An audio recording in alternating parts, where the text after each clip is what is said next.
പുതിയൊരു വീഡിയോയിലേക്ക് എല്ലാവർക്കും സ്വാഗതം. അപ്പം നമ്മളിന്ന് നമ്മുടെ വഴുതന കൃഷി ഒന്ന് കാണിക്കാമെന്ന് വിചാരിച്ചാണ് ഞാൻ വന്നത്.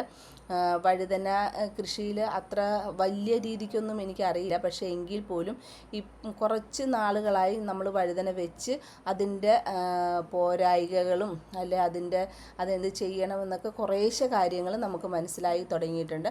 അത് നിങ്ങളുമായിട്ട് ഷെയർ ചെയ്യാമെന്ന് വിചാരിച്ചാണ് കേട്ടോ ഇങ്ങനൊരു വീഡിയോ ഞാൻ ചെയ്യുന്നത്.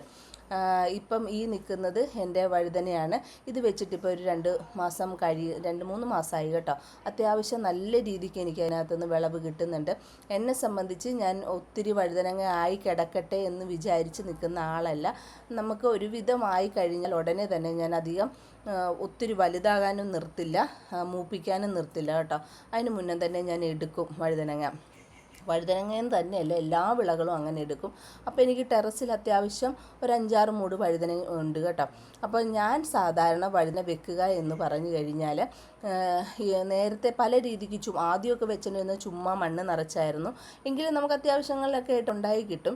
അപ്പോൾ ഓരോ പ്രാവശ്യം നമ്മൾ ചെയ്യുമ്പോഴും അതിൻ്റെ വ്യത്യാസങ്ങൾ മനസ്സിലായി വന്നപ്പോഴത്തേക്കും ഇപ്പം ഞാൻ ചെയ്യുന്നത് നമ്മുടെ ഏത് പാത്രത്തിലാണോ വെക്കുന്നത് ആ പാത്രത്തിൻ്റെ മുക്കാ ഭാഗത്തോളം തന്നെ കരിയില എടുക്കും. അതിൻ്റെ മേളിൽ മണ്ണ് നിറച്ചിട്ട് ചുമ്മാ ഞാൻ വഴുതന വെക്കുകയുള്ളൂ കേട്ടോ. ഈ വഴുതന വെച്ച് കഴിഞ്ഞാൽ ഇപ്പോഴത്തെ ഈ സാഹചര്യത്തിൽ മഴയല്ലേ ഇപ്പം നമ്മൾ വെച്ച് കഴിഞ്ഞാൽ മഴ കൊള്ളട്ടെ എന്ന് വിചാരിച്ച് നമ്മൾ പുറത്ത് വെക്കരുതും. വെച്ചാൽ വഴുതന വളരില്ല. എന്നുവെച്ചാൽ നമ്മൾ നിന്ന് മരച്ചു പോകുമെന്ന് പറയല്ലേ, മരത്ത് നിൽക്കുന്നത് പോലെ ഈ മഴയത്ത് നിൽക്കും. അപ്പോൾ ഈ മഴയത്ത് നമുക്ക് എന്ത് ചെടിയും നമുക്ക് പച്ചക്കറി തൈകൾ നന്നായിട്ട് നമുക്ക് വളർത്തിയെടുക്കാൻ പറ്റുന്നൊരു കാലാവസ്ഥയാണ്. അവർക്ക് ഷെയ്ഡ് കൊടുക്കണം. മഴവെള്ളം നേരിട്ട് അടിക്കാത്ത രൂപത്തിൽ നമ്മൾ എവിടെയെങ്കിലും ഷെയ്ഡിൽ കൊണ്ട് വെച്ചാൽ ഇവർ പെട്ടെന്ന് വളർന്നു വരും കേട്ടോ. പിന്നെ ഈ വഴുതനയൊക്കെ വഴുതനയെന്നല്ല ഏത് ചെടികൾ വെച്ചാലും നൈട്രജൻ കണ്ടൻറ്റുള്ള വളങ്ങൾ ആദ്യം നമ്മൾ കൊടുക്കണം. എന്ന് വെച്ച് അല്ലെങ്കിൽ ചാണാൻ നേർപ്പിച്ചത് അങ്ങനെയുള്ള പച്ചിലകൾ അഴുകിയത് അങ്ങനെയുള്ളതൊക്കെ കൊടുത്തു കഴിഞ്ഞാൽ പെട്ടെന്ന് ചെടി വളരാനായിട്ട് നമ്മൾ എപ്പോഴും നൈട്രജൻ കണ്ടൻറ്റുള്ള കാര്യങ്ങൾ വേണം നമ്മളതിന് ഒഴിച്ചു കൊടുക്കാനായിട്ട്. അപ്പം ഞാൻ ഖരരൂപത്തിൽ സാധാരണ ഇടാറില്ല. ചാണകപ്പൊടിയും അങ്ങനെ ഞാൻ ഉപയോഗിക്കുന്ന ആളല്ല. ഞാൻ പറഞ്ഞല്ലോ, ഞാൻ എപ്പോഴും പച്ചച്ചാണാനാണ് ഒഴിക്കുന്നതെന്ന്. ശരിക്കും നമ്മളിത് വെച്ച് കഴിഞ്ഞ് ഞാൻ പച്ചച്ചാണാനാണ് ഒഴിക്കുന്നത്. പച്ചച്ചാണാൻ ഒഴിച്ചു കഴിഞ്ഞാൽ നല്ല രീതിക്ക് ഇത് പെട്ടെന്ന് വളർന്ന് വന്നു കഴിഞ്ഞാൽ ഇത് പൂ വന്ന് തുടങ്ങുമ്പോഴത്തേക്ക് നമ്മൾ ശരിക്കും പറഞ്ഞു കഴിഞ്ഞാൽ പൊട്ടാഷ് അടങ്ങിയ വളങ്ങൾ നല്ല രീതിക്ക് ചെയ്യണം. കുറച്ച് ചാരമോ അല്ലെങ്കിൽ പഴത്തൊലി അടിച്ചതോ പിന്നെ കടലപ്പിണ്ണാക്കും വേപ്പ് പിണ്ണാക്കും കൂടി പുളിപ്പിച്ചത് ഒഴിച്ചു കൊടുക്കുക. അങ്ങനെയൊക്കെ ചെയ്ത് കഴിഞ്ഞാൽ നമുക്ക് നല്ല രീതിക്ക് ഈ പൂത്ത് നിൽക്കുന്ന ചെടികൾ നമുക്ക് നല്ല രീതിക്ക് കായ്കളായി കിട്ടുകയും ചെയ്യും കേട്ടോ.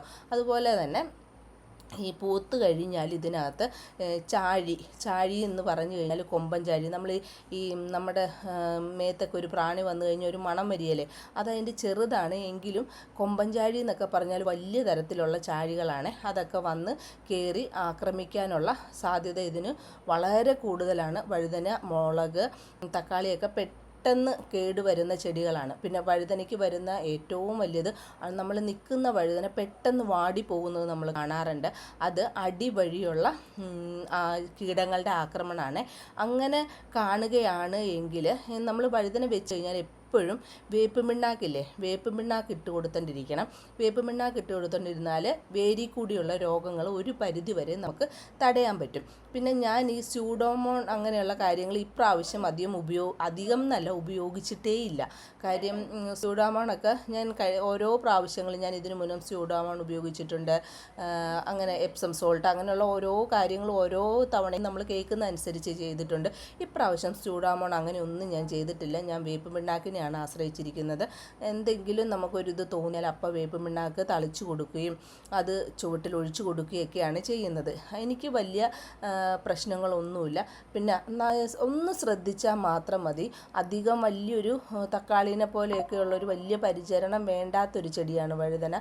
പിന്നെ നിലത്താണ് വെക്കുന്നതെങ്കിൽ 2-3 വർഷം വരെ നമുക്കിതിനകത്തുനിന്ന് കായ്ഫലം എടുക്കാം. പക്ഷേ ഞാൻ ഗ്രോ ബാഗിലും ഈ ഫ്രിഡ്ജ് ബോക്സിലൊക്കെയാണ് വെച്ചേക്കുന്നത്. 1 വർഷത്തോളം എനിക്ക് കായ്ഫലം കിട്ടാറുള്ളൂ കേട്ടോ. അപ്പം എൻ്റെ വഴുതനയിൽ അത്യാവശ്യം നല്ല രീതിക്ക് വഴുതനങ്ങ പിടിക്കുന്നുമുണ്ട്, ഞാൻ എടുക്കുന്നുമുണ്ട് കേട്ടോ.